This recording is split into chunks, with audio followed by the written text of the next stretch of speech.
pinasingkadaan ni Commission on Auditor iti impeachment court nga irregular at ipanaggastos ti Office of the Vice President ti 125 million confidential funds iti uneg ti sangapulo ket maisangal daw gapo ta kurang dagiti dokumento amang suportar kadagiti nagastos. Iti agtultuloy ng impeachment trial ni Vice President Sara Duterte, pinasingkadaan ni Silene May del Campo, ti COA Intelligence and Confidential Funds, Audit Office anagaramat ti OVP, kastapay iti Department of Education ti kabuklan nga 612.5 million a confidential funds. Ngem sanday ito nga may pagarop anakaited tinananay a dokumento, tapno paniknekan anagbalin nga balaygi, ti may bagbaga nga security operations dagiti ahensya.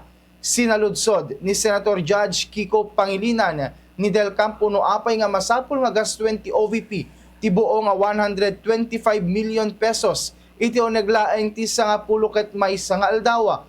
Insong batbat ni Del Campo aniyaman nga paset ti 125 million confidential fund ti OVP asaan nga nagastos aging ga Disyembre 31, 2022 ket masapol nga may subli iti National Treasury ken Santon Pulos nga maaramat paya iti Office of the Vice President. Ti interjection ni Senator Judge Kiko Pangilinan ken ni witness ani Silene May del Campo.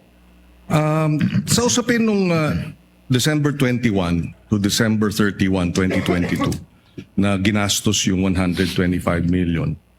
Pag hindi naubos yung 125 million doon sa by December 31, anong mangyayari sa pondo? Babalik po yun sa National Treasury. So ibig sabihin, hindi may babalik as savings ng OVP, babalik sa National Treasury. Opo. Now I'm trying to understand bakit, diba, ang ikli ng panahon, which you mentioned, maikli yung 11 days, but wala kayong finding, no? Ngayon, kung halimbawa nagsumiti sila ng mga dokumento para mapatunayan na tama lahat ng ginastos nung 21 to 31, di walang issue, hindi ba?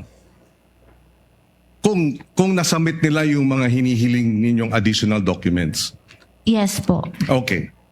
Pero dahil hindi nila sinumite, hindi nyo alam kung tama nga ba yung gastos nung December 21 to December 31. Tama? Opo, dahil hindi po nila na-explain mabuti. Okay.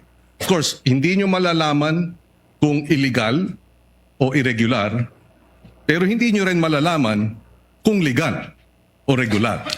Doon po siya magfa-fall sa irregular kasi nga po hindi siya compliant with the joint circular. Okay.